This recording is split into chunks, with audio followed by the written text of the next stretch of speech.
Hello. अस्सलाम वालेकुम। वालेकुम सलाम। जी, आवाज़ आ रही है आपको सर? जी जी जी। आज करेंगे क्वेश्चन नंबर 14। ये वहाँ जाने के आगे आपको आपका कुछ प्रीवियस क्वेश्चन में प्रॉब्लम था। हाँ, पूछो। तो प्रॉब्लम पहले आपको यह आप जाते हैं यहाँ देखें ये जाके आप ये 8 नंबर क्वेश्चन का बी नंबर सेक्शन में जाइएगा ना।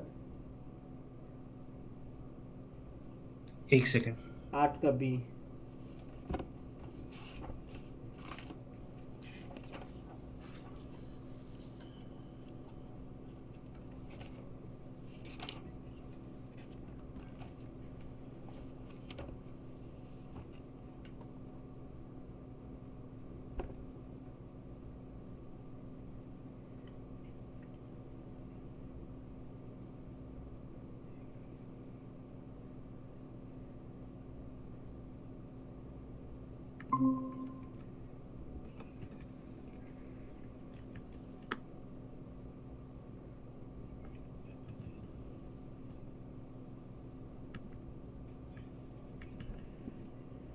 हाँ, बोलो। 8 का आंसर में जाइए ना, बी बी का आप ये okay। हम्म।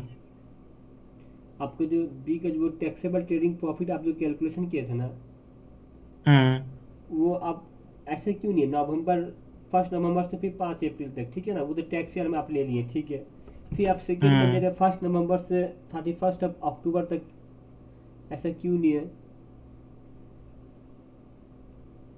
किसमें क्या दोबारा पूछो, दोबारा को पूछो, क्या कह रहे हो? आप आंसर शीट में जाइए तब समझिएगा, आंसर शीट में।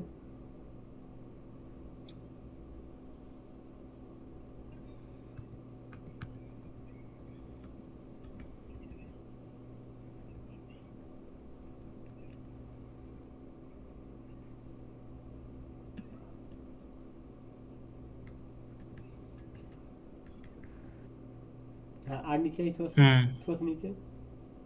हाँ हम्म। थोड़ा सा, थोड़ा नेक्स्ट पेज, नेक्स्ट पेज। बस। हम्म। ये आपको यहाँ जो टैक्सेबल ट्रेडिंग प्रॉफिट है ना, हम्म। ये तो मैंने किस लिए आप कैलकुलेट किए, ये तो हमको समझ में नहीं आया यहाँ पर ही। जैसे कि फर्स्ट आप अकाउंटिंग आप टैक्स ईयर अच्छा। ले लिए। बेसिस पीरियड का याद है कि जब आपकी जो अकाउंटिंग ईयर वो जब दो टैक्स ईयर में आता है तो तब आप क्या करते हो? तो हम पहला यस लेके आपका टैक्स ईयर तक लेते हैं, फर्स्ट टैक्स ईयर तक लेते हैं, फिर ये आपका। ये की है। हाँ ठीक है, यहाँ से ठीक है, उसका नीचे वाला तो नहीं समझे हम्म। फिर। नीचे वाला जो तो फर्स्ट नीचे जी। नीचे वाला भी आपने टोटल ऐसे ही किया है। आपने क्या पकड़ा है? आपने अपना जो बिजनेस जहाँ से स्टार्ट होता है उससे लेके जब तक आपने अपना बिजनेस कंप्लीट किया 12 महीने वो मुकम्मल किया आपने। यही ओ, किया है। क्योंकि दो रूल होते हैं ना। आप क्या देखते हो जब आपका दूसरा जो क्लोजिंग डेट मतलब जो आपकी अकाउंटिंग डेट की एंड होता है ठीक वो है। अगर दूसरे ईयर में आ रहा है एक ही उसके लिए दो रूल होते हैं। आपने क्या देखना होता है कि आपका जो पीरियड है वो 12 महीनों से ज़्यादा है या 12 महीनों से कम है। ये 12 महीनों से ज़्यादा या इक्वल है तो आप क्या करते हो जब से आपका बिजनेस शुरू होता है तब से आप 12 महीने लेके जाते हो। इधर आपने एग्जैक्ट वही काम किया। अच्छा ठीक है। ये रूल है बेसिस पे। आ, ये बेसिस पीरियड का रूल है। और आप जो हमको जो रेमिटेंस बेसिस के, जो आप हमको जो कल एक एम एस वर्ड में एक सीट भेजे थे ना, रेमिटेंस बेसिस का। हम्म। आप जब रेमिटेंस आप उससे नीचे आइए, थोड़ा सा नीचे, हम आपको दो सवाल है, नीचे आइए। और थोड़ा सा नीचे, थोड़ा सा नीचे। हम्म। बस बस बस, होल्ड ऑन, ऊपर आइए। देखिए जब रेमिटेंस बेसिस होता है वो आपका यूके का डोमिसाइल नहीं होना चाहिए, लेकिन बट यूके रेसिडेंट होना पड़ेगा, ठीक है ना। हम्म। ठीक है। तो आपका ऐसे है। ऐसे ही है, तो वो तो जो थी वो तो यूके डोमिसाइल ही थी, वो बाई बॉर्न यूके थी, लेकिन वो बहुत दिन बाहर थी, लेकिन डोमिसाइल यूके की है। ठीक है। लेकिन नहीं यहाँ नहीं पे नहीं है, नहीं बच्चे, इफ यू आर। फर्क हो जाता है ये ज़हन में रखना। बोलिए। जब अगर आप काफ़ी अरसे तक एक कंट्री में नहीं रहती हो तो आपका डोमिसाइल ख़त्म हो जाता है। और एक एक ये चीज़ दूसरी, जब आप किसी मुल्क में नेशनैलिटी ले लेते हो तो तब भी आपके यूके की डोमिसाइल ख़त्म हो जाती नहीं है। नहीं नहीं, यूके तीन के डोमिसाइल आपका, आप वो दोनों कंट्री आप ले सकते हैं पासपोर्ट, आप बांग्लादेश पाकिस्तान ले से भी। ले ले ले सकती हैं लेकिन वो उस कंट्री में नहीं रह रही थी। इस वजह से उसका यूके डोमिसाइल नहीं था। अच्छा, तो पहला लाइन, तो ठीक दूसरा है। लाइन क्या हुआ देखिए, where an individual is UK resident and deem domicile hmm. In UK. ध्यान लेते हो डोमिसाइल है लेकिन डीम है, ठीक है ना। डोमि hmm. The remittance basis is only available if unremitted overseas income and gains in a tax year less than 2000। मैंने ये नहीं हम्म। समझा, the remittance basis only available तभी होगा अगर उसका हम्म। Income, unlimited overseas income and gain is less than 20। वो इनकम जो वो यूके रेमिट नहीं कर सकता, मैंने वो यूके, अगर यूके 2000 में से। लाने नहीं सकता, इसीलिए यही बात है ना, हाँ। अनलिमिटेड। हाँ। अच्छा। वो जो इनकम यूके नहीं ला सकता ओवरसीज इनकम, हाँ और वो कौन सी जो लिमिट क्या है, 2000 से कम हुई, हाँ। तब आपको अवेलेबल होगा रेमिटेंस बेस मेथड। अच्छा ठीक है।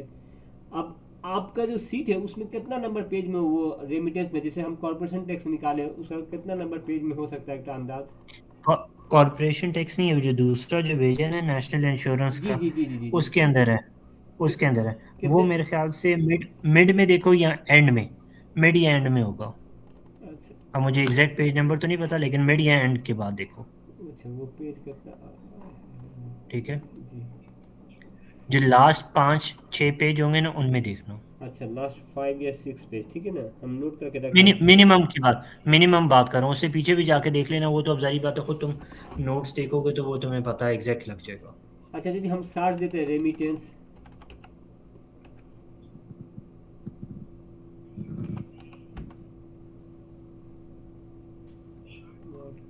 नहीं मिल रहा। अच्छा ठीक है, हम खोजेंगे, देखेंगे बाद में। लास्ट का ठीक 5 पेज है की तरफ ना आप बोले। यार, मुझे एग्जैक्ट आइडिया नहीं है ना, मैं इसलिए कह रहा हूँ ना, आधे के बाद देखना शुरू कर दो, आधे ज्यादा बेहतर हो आधे क्या जाएगा। बात, ठीक है ना। हाँ। अब वो आपका नेशनल इंश्योरेंस का ही इस चैप्टर में है ना, हाँ, नेशनल इंश्योरेंस के। कॉर्पोरेशन टैक्स में नहीं है। ठीक है जारी तब। बात है, वो इनकम टैक्स का टॉपिक है। इनकम टैक्स के टॉपिक से तो हमको तो मिला नहीं है, हम आपका पेंशन खाली बात रख के बाकी सारा पढ़े थे इनकम टैक्स के टॉपिक्स में, लेकिन एक इसमें सेकंड में भी तो, एक रेमिट। मिनट में तुम्हें निकाल के दिखा देता हूँ। जी।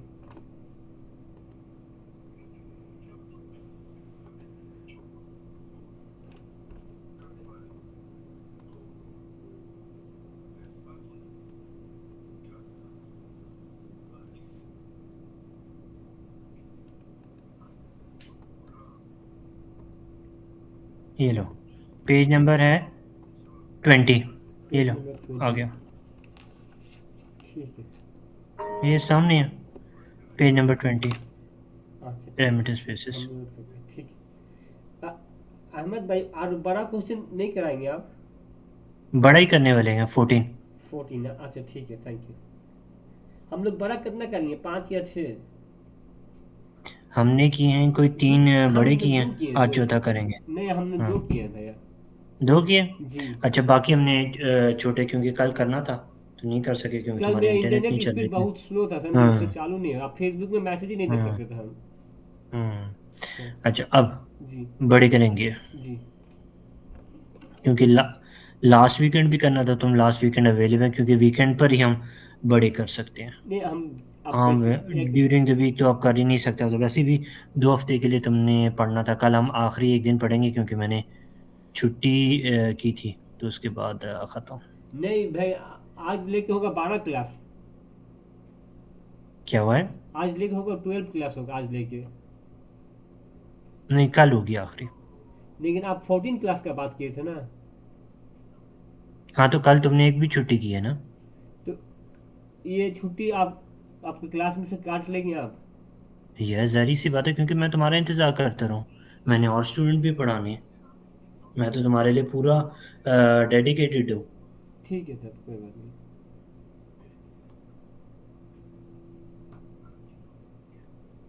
आगे अब रिक्वायरमेंट पढ़ते हैं, G part A. Please prepare a memorandum for the client files which addresses the following issues: chargeable gain of FIT limited, calculate the additional amount which would need to be spent on assets qualifying for the rollover relief, such that the unrelieved gain would be fully covered by FIT limited brought forward capital losses। 3 marks के लिए हमने क्या identify करना है, हमने देखना है कि वो एसिड क्वालिफाई करता है रोल ओवर रिलीफ के लिए या नहीं। नहीं कहता। अब इसका स्नैरियो पढ़ते हैं। You should assume that today date is 1st October 2023. Your manager has had a meeting with H, the finance director of Hana Limited, and her brother Jonas. Both Hana and Jonas are clients of your firm. Extract from the memorandum that your manager prepared following the meeting and an email from her in connection with the work she would like you to do are set out below. Extract आपके पास available है. हाना limited control करता है chat freight जोली lazy stir को. इधर 100% है, यहाँ भी 100% है, यहाँ 30% है, 80%, 100%, और फिर लीजा कंट्रोल करती है रूथ को 70%. तो ठीक फिर है। हम आगे जाके ज़रूर ग्रुप जो स्ट्रक्चरिंग आती है वो भी हो सकता है. आगे ये ग्रुप लॉस शेयर कर रही हूँ, कैपिटल लॉस वगैरह शेयर कर रही हूँ, तो उसके लिए हमें ग्रुप स्ट्रक्चर को भी देखना पड़ेगा. ठीक है। ये ज़हन में रखनी है बात. अब आगे notes. All of the companies are UK resident trading companies with an accounting reference date of 31st March. All of the companies are registered for the purposes of the value added tax. With the exception of the Chad Limited, all of the companies have been members of the Han Limited Group for many years. Han Limited purchased Chad Limited from Zeno Limited on 1st September 2023 prior to its disposal to Hana Limited. Zeno Limited owned Chad Limited and six other wholly owned subsidiaries for many years. ये याद रखना कि कौन सी company किसको याद control कर रही है और कब एक्वायर किया था, खासतौर पर डेट. अच्छा। Jolly limited is not a consortium company. ठीक है। कंसोर्टियम कंपनी का कॉन्सेप्ट पढ़ा हुआ क्या होता है? हाँ, कंसोर्टियम कंपनी का कॉन्सेप्ट पढ़े थे, वो जो आप मोर देन 75% डायरेक्टली कंट्रोल है और लेस देन मैंने मोर देन 51% होने से वो सब्सिडरी कंट्रोल मैंने ऐसे ही कुछ है ना कंसोर्टियम। नहीं नहीं, कंसोर्टियम वो ये जब आप किसी कंपनी के साथ मिलके एक कंपनी बनाते हो और उसके अंदर हाँ, तो शेयर वो जो होल्डिंग आप करते हो. मैक्सिमम 20 कंपनी होता है ना उसके अंदर। जी बिल्कुल. ठीक है। मिलके मुख्तलिफ कंपनियां एक कंसोर्टियम बनाती हैं, एक ग्रुप बनाती हैं. ठीक है। आगे बजटेड रिजल्ट्स आपके पास सारों के अवेलेबल हैं 31 मार्च 2024 तक. आपके पास टैक्स एडजस्टेड ट्रेडिंग लॉसेज है, चार्जेबल गेन है, लॉस ब्रॉट फॉरवर्ड है, कैपिटल लॉस ब्रॉट फॉरवर्ड है, और फिर जो एसेट परचेज किए वो क्वालिफाई कर रहा है रोल ओवर रिलीफ के लिए. ठीक। Notes: The budgeted results include 94,000 of sales made by Hana to Limited to Stara Limited. The arm's length price, अब मैं जो बात कर रहा था ग्रुप के अंदर सेल उन्होंने की है. जी। जो लेंथ प्राइस है वो है 1,04,000. Both of this figures are exclusive of VAT. No tax adjustment have been made in respect of these sales. The Hana Limited Group is a large group for the purposes of the transfer pricing rules. ठीक। Transfer pricing rule भी पता है कि क्या होता है? आपस में जो लेन देन होती है उसको किस तरह ट्रीट किया जाता है, ग्रुप के जो आपस में कंपनीज होती इंटर हैं कंपनी ना। एंड उनको किस चीज़ पर डील किया जाता जो है. कॉस्ट प्राइस के ऊपर। हाँ हाँ बिल्कुल, ये याद रखनी है बात. ठीक है। Fit limited chargeable gain will be in respect of the sale of a building to an unconnected third party of 8 lakh purchases. The building is a qualifying business asset for the purposes of the rollover relief. None of the companies will receive any dividend other than from 50% related group companies in the year ending 31st March 2024. Fit Limited will not be able to carry its loss back to the year ended 31st March 2023. All of the companies, with the exception of Fit Limited and Stara Limited, were required to pay their corporation tax liability for the year ended 31 March 2023 by installment. VAT. The Hana limited group is considering registering as a VAT group किया जा रहा है इसको. और Fat limited make some supplies such that वो partially exempt company है. जो other 6 company है वो स्टैंडर्ड रेटेड सप्लाईज है. और जो स्टारा लिमिटेड है वो एनुअल अकाउंटिंग स्कीम यूज़ कर रही है सही और है। Cash accounting scheme. और 1 सितंबर 2023 को Chad limited receive the refund of VAT from HMRC. और company has not able to identify कि उनको जो रिफंड मिला है वो किस वजह से है. तो ये भी हो सकता है हमें एक पार्ट आ जाए और हमें फिर बताना पड़ेगा कि अगर इस तरह का रीज़न हो जाए तो फिर. और ये मेरे ख्याल से कल हमने परसों हमने इस तरह का एक पार्ट किया था, अगर याद होगा, 4 मार्क्स से या 5 मार्क्स के लिए, जहाँ पर आपको रिफंड आता है HMRC के आपके बैंक अकाउंट में, लेकिन आपको उसके बारे हाँ, में हाँ, हाँ, ठीक है। रीज़न नहीं. जी, जी। याद है? जी, हाँ, तो बिल्कुल। ये ज़हन में रखना, वही पॉइंट है. ये ठीक। फिर वही कह रहा हूँ, कुछ ऐसी चीज़ें होंगी जो मिलती जुलती आपको मिलेगी. डेफिनेटली सिनेरियो का नाम शाम चेंज होगा, लेकिन जो बेस होगी वो वही होगी. और ये ज़रूर 4-5 मार्क्स के लिए होगा, और ये वो होंगे जो इजी गोइंग मार्क्स होंगे. ओके। जी। Jonas. Jonas had lived in the UK for the whole of his life until he moved with his wife to the country of Karina on 1st Jan 2022. He returned to live permanently in the UK on 30th April 2023. Whilst living in Karina, Jonas was non-UK resident and he is now resident in the UK. He has always been domiciled in the UK. और significant investment income है और high rate है, ये याद रखना। ये इस तरह की जो पॉइंट्स है ना, जी ये जैसे जैसे आप सिनेरियो पढ़ रहे होते हैं ना, उसी तरह उसको मार्क करते उनके राइट और लेफ्ट पर लिखते जाने, ताकि इससे क्या होगा कि जब आप for example B part, C part या उनके जो सब पार्ट कर रही होगी, आपको सिनेरियो दोबारा पढ़ना नहीं पड़ेगा। खासतौर पर ये 50 मार्क्स वाला भी हो, इवन 25 मार्क्स वाला भी हो, क्योंकि उधर अगर आप बार बार सिनेरियो पढ़ोगे, टाइम वेस्ट होगा डेफिनेटली। फिर ज़्यादा कन्फ्यूजन और फिर मुश्किल, मतलब एक किस्म का स्ट्रेस लेवल इंक्रीज होगा और वहाँ पर गलती करने के चांस होंगे। तो कोशिश यही करनी है कि जब एक दफ़ा पार्ट ए की रिक्वायरमेंट पढ़ के सिनेरियो पढ़ रहे हो, तब भी अपने ज़हन को पूरे टेक्स्ट के ध्यान से देखना है। जो चीज़ें आती जाएंगी उनको मार्क करते जाना है, बेशक वो रिक्वायरमेंट में पूछी हो ना पूछी हो सकता है वो आपको किसी पार्ट के अंदर हेल्प करते हैं। ठीक। आगे आपके पास कैपिटल गेन है। Whilst living in the country of Karina, Jonas sold various assets उसने बेचे, और सिंस 2019 अप्रैल के बाद उसने कुछ नहीं बेचा। ठीक है। ठीक। कोटेड शेयर्स हैं, उनकी प्रोसीड्स हैं, डेट ऑफ परचेज है, पेंटिंग है, एंटीक बेड है, कार है। I explain that although Jonas was a non UK resident, ठीक है, तो हो सकता है रेजिडेंसी टेस्ट भी करना पड़ जाए। Living in Karina, this disposal may still be subject to UK capital gain tax because he will be regarded as only temporary non-UK resident। तो हो सकता है हमें उसके लिए देखना पड़ेगा कि उसने कितने दिन यूके के अंदर स्टे किए और उसका जो क्या कहते हैं रिलेशन है, जो टाइज कितने मीट होते हैं। ठीक। ठीक है, हमें ये भी हो सकता है कंफर्म करना पड़े।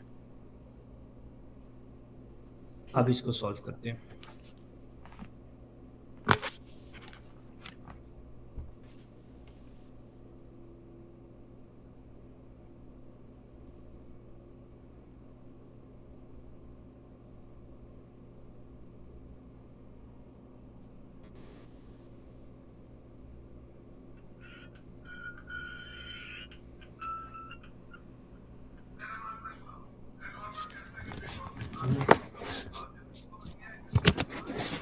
अब क्वेश्चन नंबर 14 है। जी।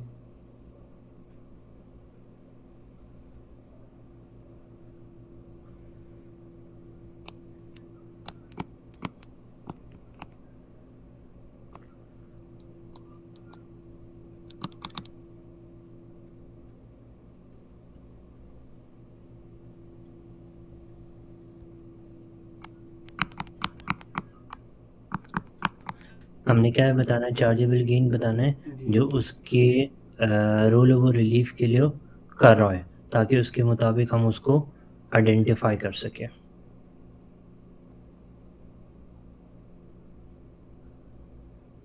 अब वो क्या कह रहा था, ये रिक्वायरमेंट फटाफट ज़रा पढ़ो ताकि एक दफ़ा तुम्हें याद आ कैलकुलेट जाए वो क्या कह रहा है।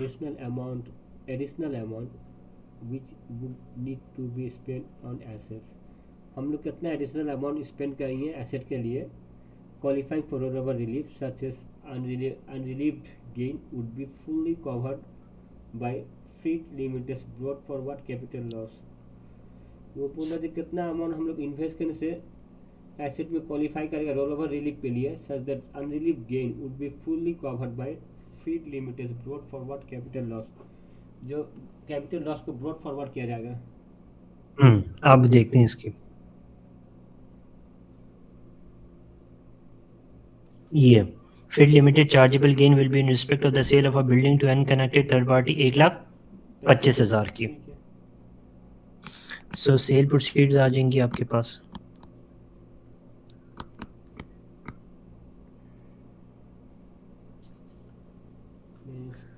लेस कॉस्ट आपके पास capital loss brought forward. Brought forward है। ठीक है। अब फिट लिमिटेड की हम बात करें, कितना आपके पास कैपिटल लॉस है, ये इसने बताया हुआ है 31। 31। माइनस करेंगे जी। 94. proceeds to be spent on qualifying assets.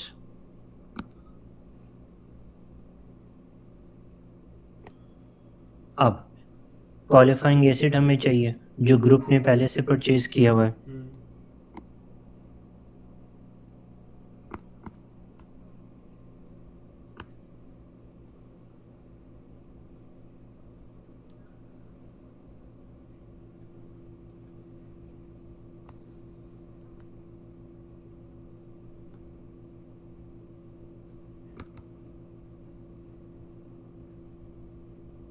अब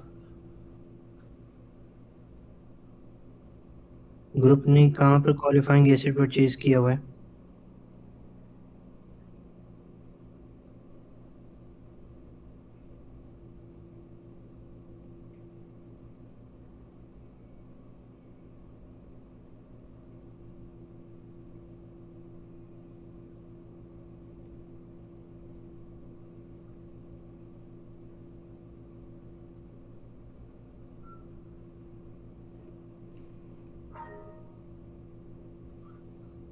एक ही है आपके पास asset purchase which qualify for the roll over relief, कितने का?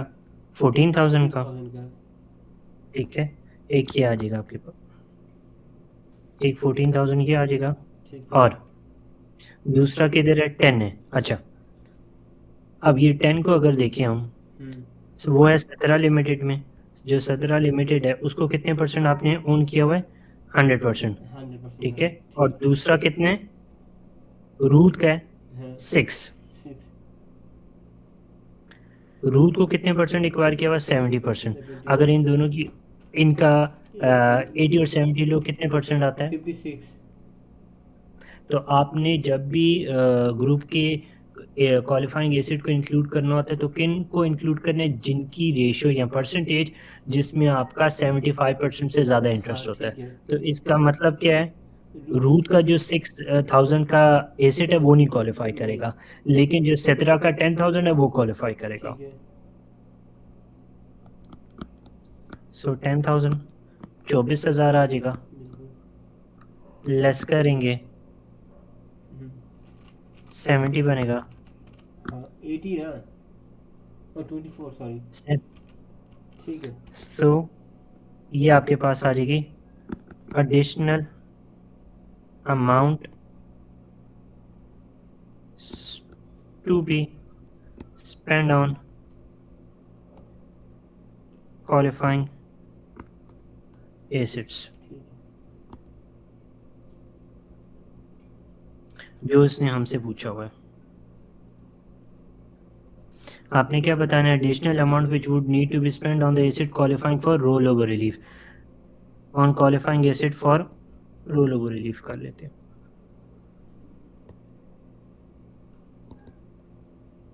जी, ये चीज़ समझ आई?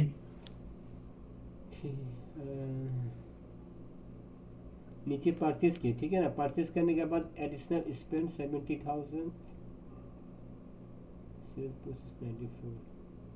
अच्छा कोई बात नहीं, आप करिए, हम देखेंगे, फिर देख के हम कल फिर सवाल करते हैं यदि कोई प्रॉब्लम होता है। ओके, अब आगे देखते हैं। पार्ट 2 है, ये है 90 मार्क्स का, ज़रा इसको देखते हैं। Relieving the trading loss of It limited. Relieving का मतलब है कि किस तरह जो ट्रेडिंग लॉस है वो एडजस्ट होंगे। Prepare the explanations together with supporting calculation to show how the trading loss of It limited should be allocated between the companies group. आपने एक्सप्लेन भी करना और बताना भी कैलकुलेट करके कि जो फिट लिमिटेड के लॉस हैं वो ग्रुप में किस तरह एडजस्ट होंगे, मतलब पहले किस कंपनी के अगेंस्ट एडजस्ट होंगे और कितने किस इनकम की, यहाँ उसके मुताबिक आपने पूरा मेथड बताना है। The group priority is cash flow position, और ग्रुप की प्रायोरिटी है कि कैश फ्लो पोजीशन मेंटेन है। तो इसका मतलब क्या है कि हम मिनिमम कंपनियों में से लॉस माइनस करेंगे ताकि वो डिफ़ॉल्ट ना कर सके, उतना ही करेंगे जितना मिनिमम होना चाहिए। They need to minimise the corporation tax payable में, उतने करेंगे ताकि वो अपनी जो कॉर्पोरेशन टैक्स की इंस्टॉलमेंट होती है वो इजीली पे कर सके। अल्टीमेटली क्या होगा, मतलब हमारा टारगेट क्या होगा, हम उतना लॉस करेंगे जिससे वो इजीली बाकी जो रिमेनिंग अमाउंट बचे उस पर अपना वो टैक्स पे कर सके। हम अल्टीमेटली उनके जो प्रॉफिट है उसको ज़ीरो नहीं करेंगे। ठीक है। When preparing this calculation, you should assume that the whole of the chargeable gain of it limited will be relieved by rollover relief. और ये आपने याद रखना है कि जो चार्जेबल गेन है फील्ड लिमिटेड का वो पहले ही इस्तेमाल हो चुका हुआ है रोल ओवर रिलीफ के लिए, ठीक है। ठीक है। Preparing a schedule setting out the amounts of corporation tax payable by हैना लिमिटेड, आपने उसका कॉर्पोरेशन टैक्स पेबल का स्केड्यूल प्रिपेयर करना है। एंड जो कंपनी वो उनको कंट्रोल करे, मतलब सारी जो कंपनीज हैं उनके लिए, जॉली का नहीं, क्योंकि जॉली को वो कंट्रोल नहीं करता, उस पर 30% है, ठीक है। ठीक है। ये रिक्वायरमेंट फटाफट पढ़ो फिर हम इसको सॉल्व करते हैं। प्रिपेयर एक्सप्लेनेशन, हमको बोला एक्सप्लेनेशन करने, prepare together with supporting calculation to show how the trading loss of Freed limited should be allocated. How the trading loss Freed limited should be allocated, कैसे उसको भाग किया जाएगा between the company group. The group priority is the its cash flow position and they need to minimise the corporation tax payable by instalment. ठीक है, group priority the cash flow position and the minimise the corporation tax payable by installment. ठीक है, when preparing the calculation you should assume that the whole of the chargeable gain of freight limited will be relieved by rollover relief।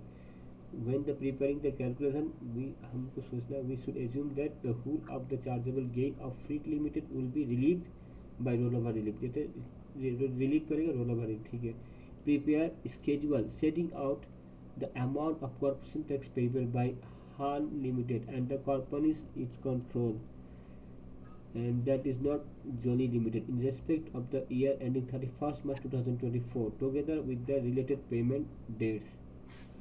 Prepare the schedule setting out schedule बनाने बोला the amount corporation tax payable by Han Limited and the company it control in respect of their year ending 31st March 2024 together with the related payment dates। अच्छा ठीक है। जी, अब इसको solve करते हैं।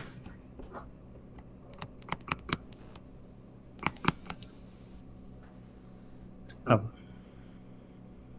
अगर आपको याद होगा उसने इंट्रा ग्रुप सेल्स भी की थी, हाँ याद है ना जब हाँ हमने हाँ पढ़ा था, जी। तो जाहिर सी बात है transfer pricing. Intra group sales को भी उसके मुताबिक ट्रीट करेंगे। तो पहले तो हम बताएंगे कि जो इंट्रा ग्रुप सेल्स होती हैं वो किस तरह ट्रीट होती हैं ट्रांसफर प्राइसिंग में, ये ठीक पहले पॉइंट के अंदर है। ठीक है।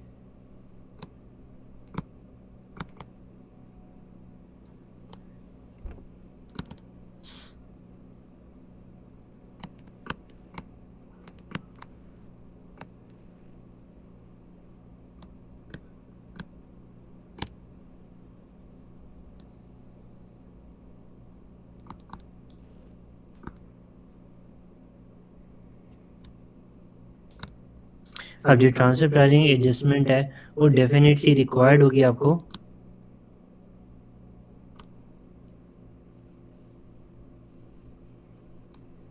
while doing the sales within the group, ठीक है। तो किसके दरमियान से उसे कहते हो रही है, आना लिमिटेड टू सतरा लिमिटेड की। हाँ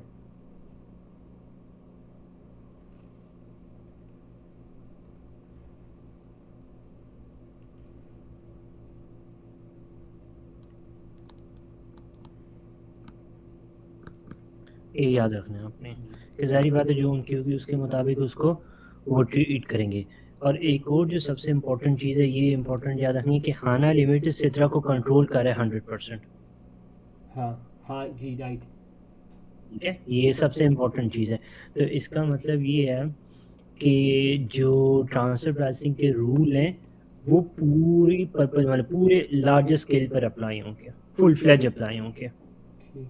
ऐसा नहीं हो सकता कि माइनर अप्लाई होंगे, क्योंकि यहाँ पर तो फुल फ्लेज वो उस कंपनी को ओन कर है, जी ठीक है। ठीक। अब वो क्या कह रहा है, कितने के उसने उसे कहते हैं उसको सेल किया, 104 का सेल किया,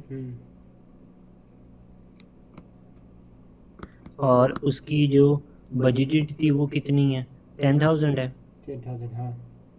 ओ 94,000 सॉरी। सो 10,000 आपके पास इसका प्रॉफिट आ जाएगा। हाँ so difference. Trading profit of 10,000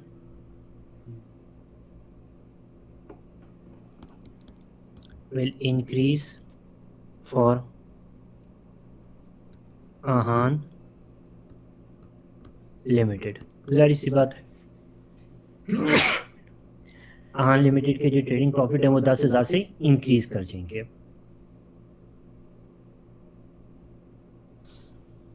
जी ये बात समझ आई? हाँ ठीक है। ठीक है। जी और डेफिनेटली तारा लिमिटेड के सेम अमाउंट से डिडक्ट कर दिया जाएगा। बिल्कुल एग्जैक्टली ट्रेडिंग प्रॉफिट आप कह सकते हो विल डिक्रीज। अल्टीमेटली डिडक्ट और डिक्रीज का मतलब ट्रेडिंग प्रॉफिट डिडक्ट होंगे, इसका मतलब नेट अमाउंट डिक्रीज होगी, ऊपर से डिडक्ट हो गया तो तब होगा। ठीक जी ये समझ आया है। हाँ इंटरग्रुप सेल्स का। ठीक है। अब आपने हमने ये देखना है कि जो ट्रेडिंग लॉस के हम करेंगे उसके लिए क्या मेथड अप्लाई करेंगे। कंपनी ये जो ग्रुप्स हैं आपस में जो इनके किस तरीके से जो लॉस है उसको एडजस्ट करेंगे। किसका लॉस है? फिट का कितने का? 540 का है। अब उसके 540 को हमने एडजस्ट करना है, वो किस तरह लॉस एडजस्ट करना होता है कंपनियों के दरमियान मेक श्योर करने के लिए, क्योंकि उसने क्या कहा सिनेरियो में कि वो जो कॉरपोरेशन टैक्स की इंस्टॉलमेंट है वो इजीली पे कर सके, जो सबसे बड़ा हमारा टारगेट होना चाहिए। मेकिंग श्योर कि इतनी हमारे पास इनफ अमाउंट हो कि हर जो कंपनी है ग्रुप के अंदर वो अपना ईयर एंड पर कॉरपोरेशन टैक्स पे करेगी। और कॉरपोरेशन टैक्स आप कितने रेट पर पे करते हो? 19%। बिल्कुल। तो ये याद रखनी है कि जो भी इनके पास प्रॉफिट बचेगा वो इतना होना चाहिए कि एटलीस्ट 19% का वो टैक्स पे कर सके। ठीक है। ठीक है। जी बिल्कुल। ये सबसे ज़्यादा इम्पोर्टेंट चीज़ है।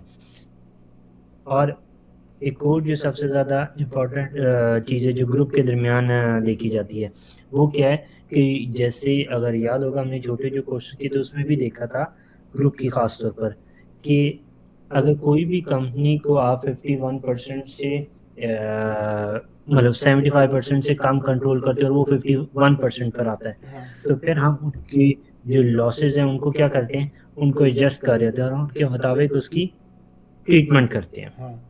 ये याद है कुछ? कुछ याद है क्योंकि 2-4 दिन आगे हम रिवाइज दिए थे कौन से एटीएम को, जहाँ हाँ 20 कंपनी के ऊपर उसमें नहीं होता है मिनिमम, और उसके कुछ टर्म एंड कंडीशन था, हम देख लेंगे यार एक बार कल सुबह को। अब देखते हैं आगे।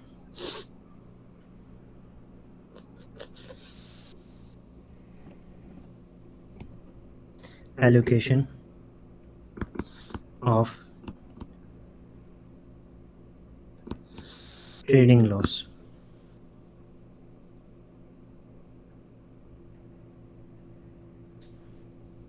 अब जो एलोकेशन का मतलब क्या है कि आपने किस तरह फिट लिमिटेड के जो लॉस हैं वो एडजस्ट करने हैं, मेकिंग श्योर करना है कि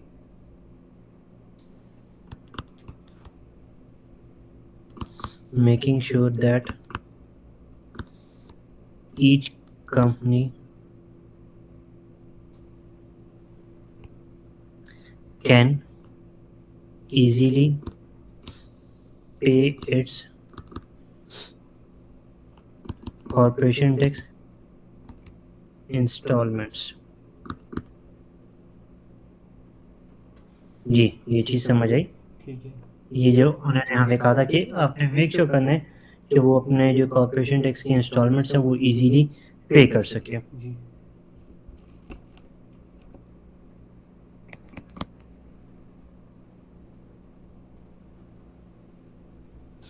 और फिर उसके बाद जो अगर आपके पास कोई एक्सेस अमाउंट बचेगी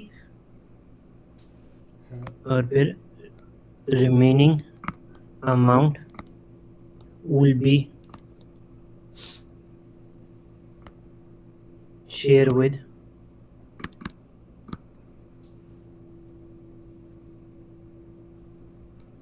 company within the ग्रुप, ज़ाहिर सी बात है, मतलब अगर हम एक कंपनी से जैसे चैट से उसको माइनस करते हैं, बाकी जो बचेगा जितना वो फिर हम आना या फिर आगे जो 17 है उससे माइनस कर रहे होंगे। ठीक है।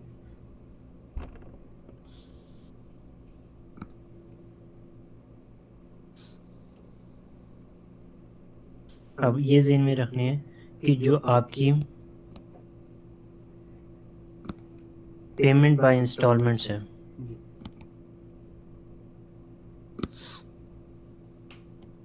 एज मैक्स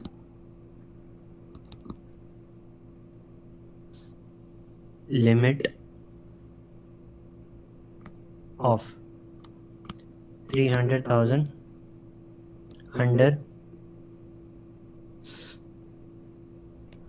आहान लिमिटेड ग्रुप। ज़ाहिर बात है उसकी अल्टीमेटली उसका ग्रुप है ना, क्योंकि वो इनको ओन करे, तो इसके अंडर जितनी भी कंपनी होगी उनके लिए आपके पास मैक्सिमम लिमिट कितनी है, 300,000 की। 300।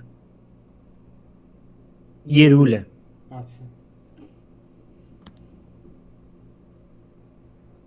ये ज़हन में रखना है। अब जितनी इस ग्रुप के अंदर कंपनीज आएंगी वो उससे क्या हो जाएंगी, आपकी मैक्स जो लिमिट थ्रेशोल्ड की वो इतनी है, लेकिन जिससे आप इसको डिवाइड करोगे, मतलब जिससे डिवाइड हो सकती हैं, क्योंकि आपके पास जो मैक्स लिमिटेड का जो थ्रेशोल्ड है जो डिवाइड होगा, जो मैक्स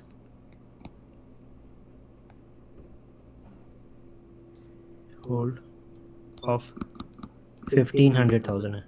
अब वो क्या होगा, जी डिवाइड बाय 5 हो जाएगा। ठीक है। अब 5 क्यों हो जाएगा, उसमें आपके पास चैड फैट आ जाएगा, लीजी आ जाएगी, सितरा आ जाएगा 4 और हाना 5 आ जाएगा, क्योंकि ये टोटल मिला के आपके पास एक कंपनी बनेगी। जी ये क्यों बनेगी और वो कौन कौन सी बनेगी,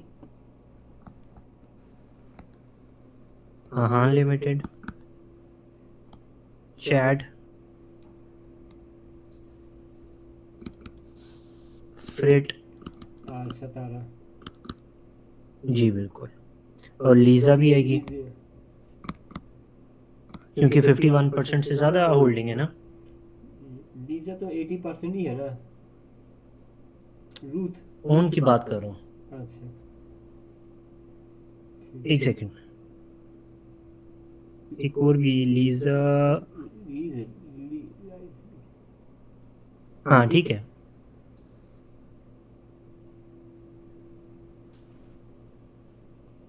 रूथ तो नहीं होगा ना। हाँ बिल्कुल, आपके पास ये आ जाएगा, ठीक है। नहीं वो इन दोनों को ऐड करो, ओ इन दोनों को मल्टीप्लाई करो, कितनी परसेंट आ रही है। 56 आ रहा।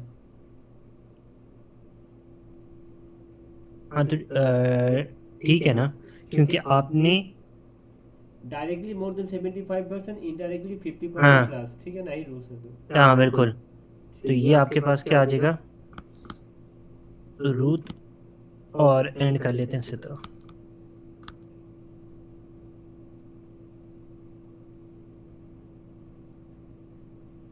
और जो इसमें एक और जो इम्पोर्टेंट चीज़ है जी वो यहाँ पर थी, चैट लिमिटेड के बारे में बता रहा था कि चैट लिमिटेड को हमने कब ओन किया था, ये hand limited purchase chat limited from Gino limited on 1 सितंबर 2023। तो इसके अंदर चैट लिमिटेड नहीं आएगी इस ग्रुप के अंदर, क्यों, आपका ये लॉस किसका है, फ्रिट का जो लॉस है वो कब आ रहा है, 31 मार्च 2024 का है। तो रूल क्या कहता है कि कोई भी कंपनी जो विद इन द ईयर आपकी एक्वायर हुई है और उसके से आपके पहले के लॉसेस और पहले के जो एडजस्टमेंट चल रही हैं उसके अंदर जो करंट वाली कंपनी है वो शामिल नहीं होगी। ठीक तो इसीलिए इसके अंदर हान आ जाएगा, फिट आ जाएगा, लीजा, रूट्स, 17 आ जाएगा, लेकिन चैट नहीं आएगी है। जी इसलिए उसके अंदर, ठीक ठीक है। है। जी और ये जो कितने गया, कहाँ गया, हाँ ये 300,000 था, तो ये 1500,000 ये टोटल लिमिट है, लेकिन अब इन पांचों की लिमिट कितनी हो जाएगी, 300,000, वो 300,000 किस तरह, क्योंकि पांच कंपनी है जी तो हर एक का कितना मैक्सिमम लिमिट हो जाएगी इंस्टॉलमेंट के लिए जो उन्होंने अपनी सिटी के लिए पे करनी होगी, वो 3 लाख हो जाएगी। ठीक इन है। पांचों की बात हो रही है। ये समझ आई बात? नहीं, वो जब 5 है उसको डिवाइड कर रहे क्या? हाँ, 5 से डिवाइड कर रहे हैं ना, इसलिए 5 से, ये मैंने ये लिखा है, डिवाइडेड बाय 5 कंपनीज जो इस ग्रुप के अंदर उस थ्रेशोल्ड के अंदर शामिल हो रही हैं। क्योंकि हमने असल में तो ये चैट भी उससे कहते हैं इसकी सब्सिडी है या मतलब उसकी कंपनी है, हाँ। उसको इस ग्रुप के अंदर हमने शामिल क्यों नहीं किया? वो उस ग्रुप में बाद में शामिल, वो कब शामिल हुई है? वो इसने यहाँ बताया हुआ ये, वो कब शामिल हुई है इन फर्स्ट कंपनीज में? सितंबर 2023। 1 सितंबर। जी, 1 सितंबर ड्यूरिंग द ईयर शामिल हुई है। तो कोई भी कंपनी जो ड्यूरिंग द ईयर शामिल होगी उसकी मेन जो ग्रुप है उसके अंदर एडजस्टमेंट नहीं हुई, जो आपने 15 लाख को 5 पर डिवाइड किया। अच्छा। ठीक है, ये रूल है, ये ठीक याद रखना हमें। तो ड्यूरिंग द ईयर जो भी होगा उसकी एडजस्टमेंट, हाँ, जो उसका चैट लिमिटेड का ग्रुप बनेगा डेफिनेटली उसके अंदर वो शामिल होगी। और ये जेन में रखना है क्योंकि उसने क्या कहा, prior to disposal to Hana limited, जो जीनो लिमिटेड है वो ओन करती थी चैट लिमिटेड को और 6 अदर सब्सिडीज को ओन करती थी। जी। तो उनका एक अलग से ग्रुप है 8 कंपनियों का। हाँ। ये बात समझ आई? हाँ ठीक है। ये सिर्फ समझाने की सारी बात है, उसका इस सिनेरियो से तो हमारा कोई ताल्लुक नहीं, सिर्फ समझाने के लिए कि अगर हम लोग का हाँ होता लिमिटेड। हम लोग का यदि वो हान का लिमिटेड में है तो वहां पर जो फिर यदि अगर होता तो उसको तो भी ऐड करता ना, डिवाइडेड उसको भी काउंट जी करता। बिल्कुल, एग्जैक्टली exactly। अगर ड्यूरिंग द ईयर ना वो शामिल है, मतलब उससे पहले शामिल हो जाती है, क्योंकि हमारा पास जो ईयर एंड है वो क्या 31 मार्च 2024, वो तकरीबन 6 महीने पहले हमारे ग्रुप में शामिल हुई हैं, चले 9 महीने पहले आप कह लें। जी। ठीक है। जी। अब एलोकेशन ऑफ द जो लॉस कैलकुलेशन होगी वो कितनी आ जाएगी, कितना उसका लॉस है? 540 का लॉस है। जी 540।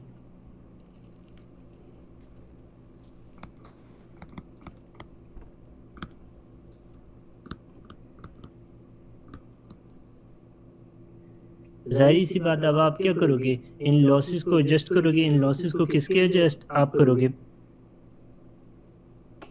लॉसेस को उसे प्रॉफिट के अगेंस्ट ना।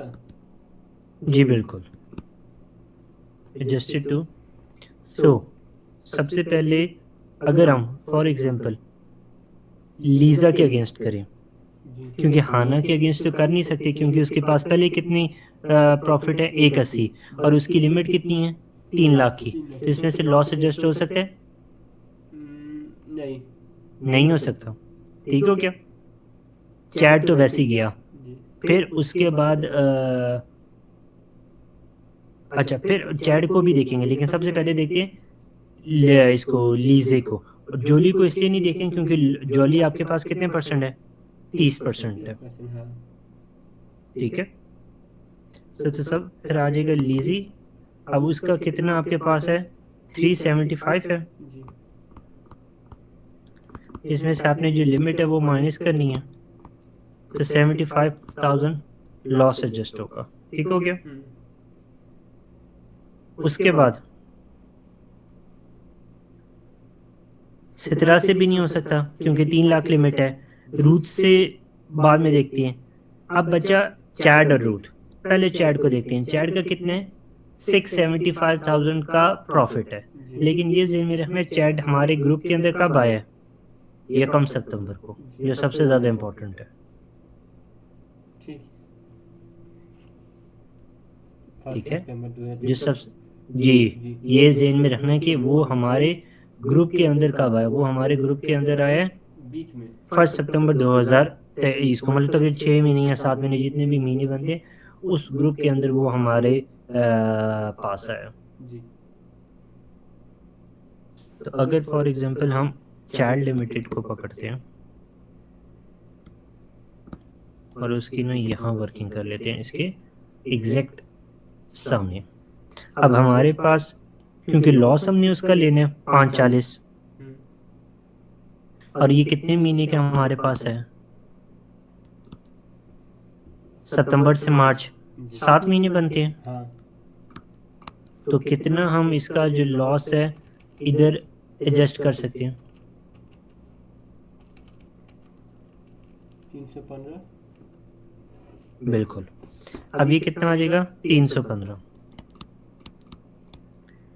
और एक्चुअल जो प्रॉफिट है इसका चैड का वो कितना है? 675 जी 7 महीने का।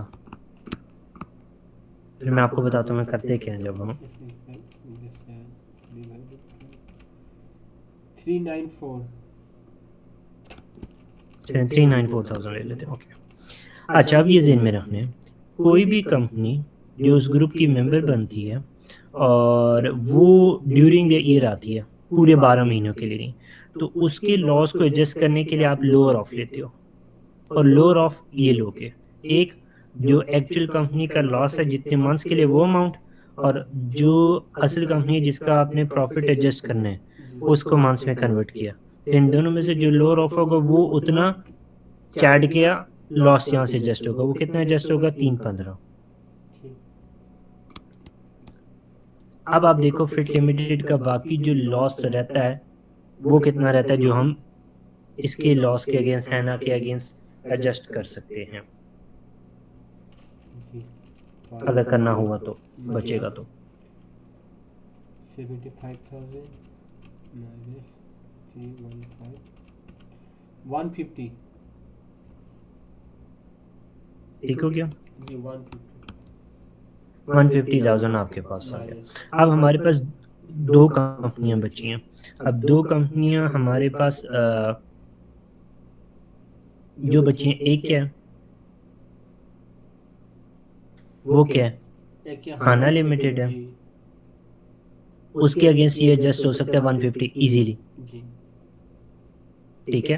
ठीक है। दूसरा आपका सित्रा है, वो तो है ही वैसे भी 38 है, तो इसका तो चांस होने का कोई है ही नहीं कि एडजस्ट होए। जी और ये जेन में रखना है, सित्रा ने पहले इधर किधर गया था, वो सेल ट्रांसफर की हुई है इंट्रा कंपनी, तो उसके पास तो पहले ही 10,000 का प्रॉफिट है जो हमने यहाँ निकाला था। हाँ पहले में निकाले थे। ये याद आया आपका? जी ठीक है। जी तो इसका मतलब क्या है, ये जो 150 है ये टोटली किसके अगेंस्ट एडजस्ट होगा? जो आपकी मेन पेरेंट कंपनी कह सकते हैं उसके अगेंस्ट, बैलेंस के अगेंस्ट एडजस्ट होगा। ठीक। अब उन्होंने हमें क्या कहा था?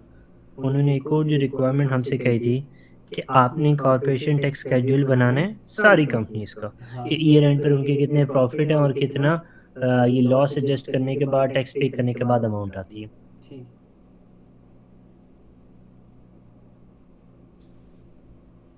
तो हम क्या कहते हैं? कॉरपोरेशन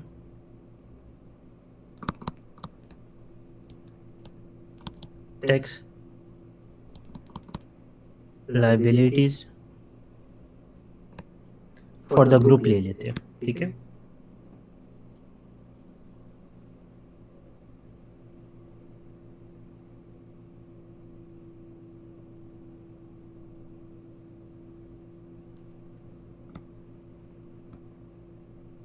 हाँ हाँ आ जाएगा, चैड आ जाएगा, लीजी आ जाएगी और रूट आ जाएगा। सितरा तो आएगा नहीं क्योंकि वैसे ही सितरा के पास कोई पैसे ही कोई नहीं इंट्रा कंपनी सेल्स की वजह से। ठीक है। सो आपके पास टैक्सेबल ट्रेडिंग प्रॉफिट है, जी इसके पास है एक 80,000, ठीक ये है 675,000 का, लीज़ा है 375,000 की, रूट है 320 का।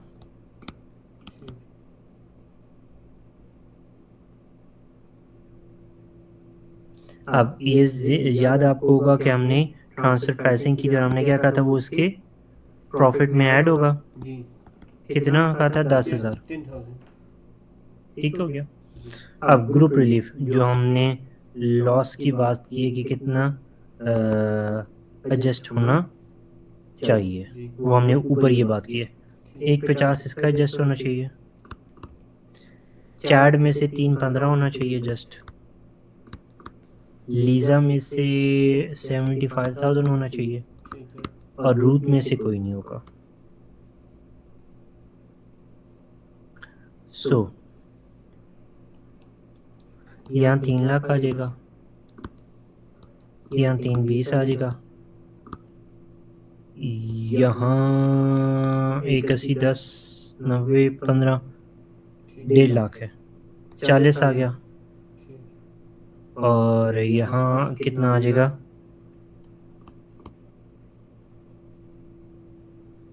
360 आ जाएगा। ठीक हो गया, ये इनके आगे। अब इन पर आपने क्या करना है, 19% का टैक्स पे करना है हाँ सारों पर, सारों पर 19% का टैक्स पे करोगे। ठीक है 40,000 बचे ना। हम्म 19 आपका आ गया 7600, उसका आ गया 68400, उसका 57,000, 3 लाख का 57 और 3 20 60800। ठीक है, ठीक है ये क्या आ गए इनके कॉरपोरेशन टैक्स। और जो अब सबसे ज़्यादा इम्पोर्टेंट चीज़ है, जी इनकी जो इंस्टॉलमेंट है वो कितनी बनेगी। ठीक है। जैसे ये आपको पता है ना, कॉरपोरेशन टैक्स हम हर क्वार्टर वाइज पे करते हाँ हैं। अगर वो 15 लाख से नीचे आ जाता है ना, तो फिर आपका ये हम्म 15 मिलियन से उससे नीचे आने से, उसे क्या जन बोलते हैं, उससे होने से फिर वो पहला 7 month, then after every 3 month 14 days after after है। ठीक है हम्म ये अगर यदि ऊपर जाता नहीं तो फिर 9 मंथ 1 डे, यदि वो लेस देन बिल्कुल 15 एग्जैक्टली, एग्जैक्टली वैसे ही उसे कहते होगा। ठीक है ठीक है, जी अब आगे देखते हैं पार्ट बी, जी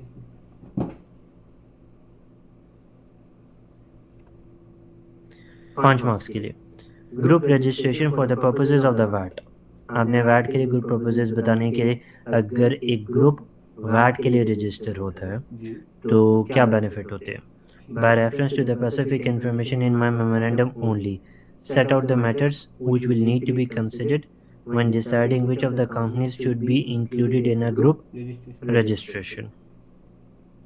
ठीक Okay, जी कि अगर एक ग्रुप करना चाहेगा तो क्या बेनिफिट है। अब बताओ, अगर एक ग्रुप वैट रजिस्टर होता है तो उसको क्या बेनिफिट हो सकते हैं, या क्या एडवांटेजेस, क्या इसकी इम्प्लीकेशंस हो सकती है, पर्पस क्या होता है, स्पेसिफिक पर्पस होता है यदि आपका इंफॉर्मेशन क्या क्या हो सकता आपका ईयरली यदि 85,000 के ऊपर सेल होता है, आगे से रजिस्ट्रेशन होता है, आपका पेनल्टी से बच जा सकते हैं, पेनल्टी नहीं देना है। पड़ेगा। फिर आपको ठीक है, इनपुट भेट के ऊपर आपका पहले तो पहले तो ये बताओगे ना वो कौन कौन वैट के लिए रजिस्टर होगा ग्रुप के अंदर। जी आप क्या कहोगे, जोली के अलावा सारे के सारे क्या हो जाएंगे, भेट रजिस्टर वैट होगा। ग्रुप के लिए क्वालिफाई क्वालिफाई कर जाएंगे। क्यों, क्योंकि सारों में आपकी 51% से शेयर होल्डिंग है, पहला पॉइंट ये होगा। ठीक है, ओके जी दूसरा क्या होगा कि अगर ये आपस में सेल्स करेंगे हाँ तो वैट की कोई लेन देन नहीं होगी, तो बड़ा फ़ायदा हो जाएगा आपका। वैट से सेल्स की प्राइस इंक्रीज कर जाती है तो दूसरी कंपनी को नुकसान नहीं होगा, इधर जितनी कॉस्ट होगी उस कॉस्ट पर सेल परचेज होगी। ठीक ठीक है, है ठीक है फिर उसके बाद उन्होंने एक और जो सबसे इम्पोर्टेंट चीज़ बोली थी यहाँ, वो एनुअल अकाउंटिंग स्कीम और कैश अकाउंटिंग स्कीम भी यूज़ करे। द अदर 6 कंपनी जो है स्टैंडर्ड 17 एनुअल अकाउंटिंग और कैश। अब ये जो एनुअल अकाउंटिंग जो ग्रुप होता है, जी वहाँ पर आप वैट रजिस्ट्रेशन नहीं कर सकते हो, क्योंकि इसका मतलब क्या है, वहाँ पर कंपनीज रजिस्टर्ड नहीं होती। जो कैश अकाउंटिंग स्कीम होती है, अगर जो ग्रुप का टैक्सेबल जो टोटल जो टर्नओवर है जी वो तकरीबन अगर आपका 1.3 मिलियन से कम आता है तो जी तब फिर डेफिनेटली पूरा जो ग्रुप है वो क्वालिफाई करता है। ठीक और फिर एक और जो सबसे इम्पोर्टेंट चीज़ इन्होंने बात की थी, अ,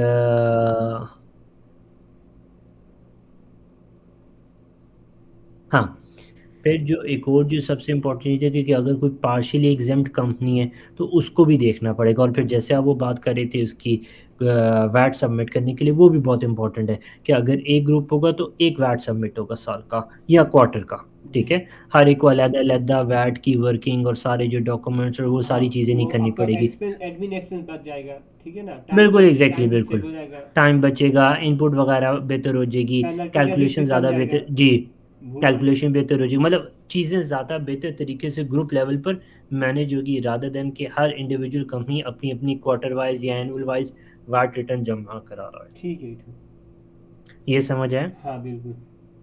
ये मैं फिर बता रहा हूँ, ये ज़हन में आपने रखना है जब भी ये आपके पास सिनेरियो आएँगे, जी, इसमें से जो पहले पार्ट होंगे ए, बी कर लेते हैं या ए, बी के 2 पार्ट कर लेते हैं, वो हमेशा थोड़ा-सा ज़रा लेंथी और ज़रा थोड़ा टाइम टेकिंग होंगी। जी, लेकिन आखिरी जो 2 पार्ट होंगे, सी, डी कर लो या जैसे ये बी, सी, डी कर लो, वो छोटे-छोटे 5-5 मार्क्स के, 4-4 मार्क्स के होंगे, वो ईज़ी मार्क्स गोइंग होंगे। जो एक किस्म के ये जेनेरिक टाइप हो जाएँगे, वैट की रजिस्ट्रेशन आ गई, आपकी इंस्टॉलमेंट की डेट वगैरह बता दो, अगर आपने कोई एचएमआरसी का वैट रिफंड आ गया, उसके लिए क्या चीज़ें होती हैं, ताकि वो आपको ईज़ी मार्क्स भी देगा, ताकि आप वो ईज़ी मार्क्स लेके मैक्सिमम नंबर लो, इतने लो कि आप ईज़िली पास कर सको। जी, तो इस जैसे जो पार्ट हैं, उनको मिस नहीं करना। वो अगर चाहो तो बेशक पहले कर लो, ठीक। ठीक है? क्योंकि सीक्वेंस तो कोई भी नहीं है। आप पहले ये भी पार्ट कर सकते हो। अब वो क्या है, prepare a summary of the actions which would take and matter of जो ऑन रिस्पेक्ट ऑफ जो हम बात कर रहे थे वैट रिफंड की, जो हमने परसों भी बात की थी। अगर वैट रिफंड आपको आ जाता है तो पहले तो आप सबसे पहले आइडेंटिफ़ाई करोगे किस वजह से आया है, एचएमआरसी को फ़ौरन इन्फॉर्म करोगे। जी, अगर इन्फॉर्म नहीं करोगे पेनल्टी लगेगी, चार्जेस लगेंगे, हो सकता है आपको मनी लॉन्ड्रिंग के भी रूल्स अप्लाई होंगे। ठीक है? ठीक। सिविल और क्रिमिनल ऑफेंस भी आएगा। तो ये जेनेरिक चीज़ है। अब 5 मार्क्स हैं, तो आपने 5 पॉइंट बताने हैं 5 लाइनों में। जी, एक-एक पॉइंट एक-एक लाइन में। जी, ज़्यादा आपने इसको एक्सप्लेन ही नहीं करना। सबसे पहले जो वैट की वैलिड रीज़न है वो आइडेंटिफ़ाई किए, और अगर आप अनएबल हो आइडेंटिफ़ाई करने के लिए, आप एचएमआरसी को बताओगे, जी, और फिर उसके बाद आपने 2 पॉइंट, अगर नहीं बताओगे तो डेफ़िनिटली क्रिमिनल या सिविल ऑफेंस उसे कहते होगा। जी, बिल्कुल। और अगर नहीं करते हो तो एचएमआरसी आप पर पेनल्टीज़ वगैरह, इंटरेस्ट भी चार्ज कर सकती है उस अमाउंट पर। ये भी इम्पोर्टेंट चीज़ है क्योंकि वो एचएमआरसी का पैसा है। ठीक, उस पर डे या पर मंथ के हिसाब से पैसा हो सकता है 4। और 5वाँ ये है कि अगर आप अनविलिंग हो, पैसे नहीं देना चाह रहे हो, एचएमआरसी आपसे राब्ता करती है और आप पैसे नहीं देते हो, तो आप पर मनी लॉन्ड्रिंग के जो रूल्स हैं वो भी अप्लाई होंगे, और टैक्स अथॉरिटीज़ के पास पूरी अथॉरिटी होगी कि आपके खिलाफ ये एक्शन लिया जा सके जी, मनी लॉन्ड्रिंग का। क्योंकि आपके पास सबूत नहीं होगा ना, आपके बैंक में पैसे आएँगे, आपको हर अपने पैसे की इन एंड आउट की एविडेंस देनी होगी कि आपके पास अगर बैंक में पैसा आया है, फॉर एग्ज़ाम्पल 5000 पाउंड भी आए, तब भी आपने बताना होगा इसका बैक सोर्स क्या है। जी, अगर आप बैक सोर्स नहीं बताओगे, अल्टीमेटली डेफ़िनिटली मनी लॉन्ड्रिंग के जो रूल्स हैं वो आप पर अप्लाई होंगे। ठीक। ये समझ आई? हाँ, ठीक है ये। आगे क्या?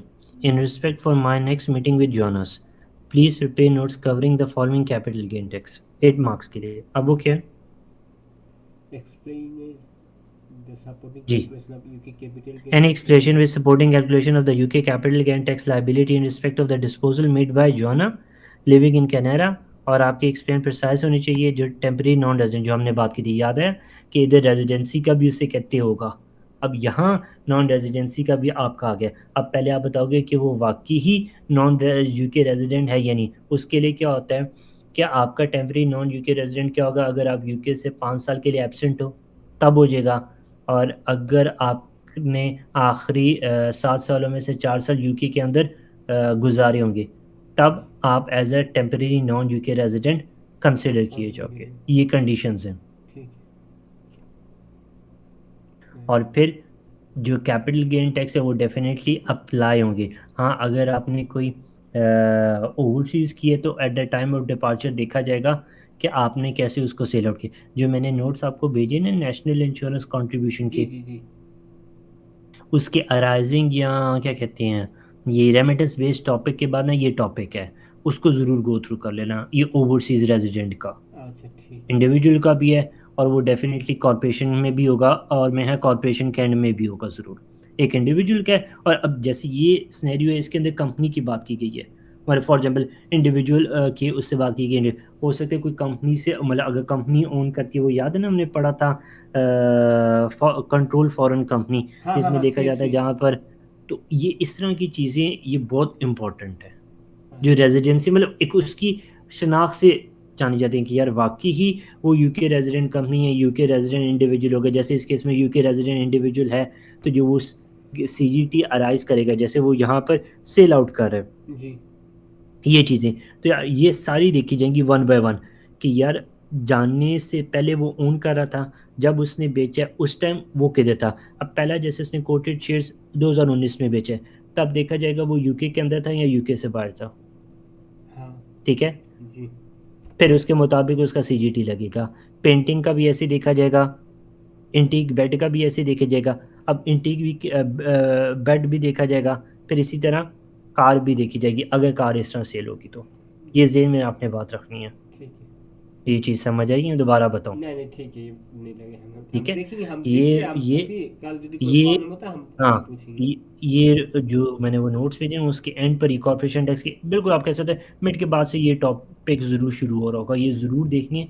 इस तरह के टॉपिक आपके आते हैं, मैं फिर वो बता रहा हूँ, जब आप पढ़ो, जब आप क्वेश्चन सैलरी पढ़ोगे, जो जो आपको लगे ना कि यार ये इस टॉपिक से रिलेटेड हो सकता है, आप मार्क कर लो, ताकि जब आप उसकी रिक्वायरमेंट करने लगोगे तो आपको पता लगेगा यार कैसे उसको सॉल्व करना है। आपको फिर दोबारा सिनेरियो को पूरा ए टू जेड पढ़ना नहीं पड़ेगा, वो आपके लिए ईजी हो जाएगा। जी, सही। ठीक ठीक है, है। अच्छा, अहमद भाई, वो ये पूछो। कल एक बड़ा क्वेश्चन करेंगे, ठीक है? और हम ना, हाँ तो और हमको ना कल भी आप, 50वां। अरे हमको ना कुछ बोल दीजिएगा आप, ये क्वेश्चन प्रैक्टिस करने के लिए, जैसे कि जो मिसिंग है आप हमको दगा दीजिएगा, तो हम नेक्स्ट एग्जाम के आगे वो सारा प्रैक्टिस कर लेते घर में बैठ के, ठीक है? क्या आप हमको हाँ कल ठीक है, रात हमको कल पूछ आप, कल भी बड़ा ही क्वेश्चन करेंगे। हाँ, बड़ा करने के बाद हमको एक वो आपको ये मैंने सम फ्यू क्वेश्चन है ना, आप हमको बोल ठीक है, दीजिएगा, ये क्वेश्चन तुम अपने साथ घर में प्रैक्टिस करना, ये आ सकता है, इसका ये टॉपिक ठीक है, इंपॉर्टेंट है, ठीक है?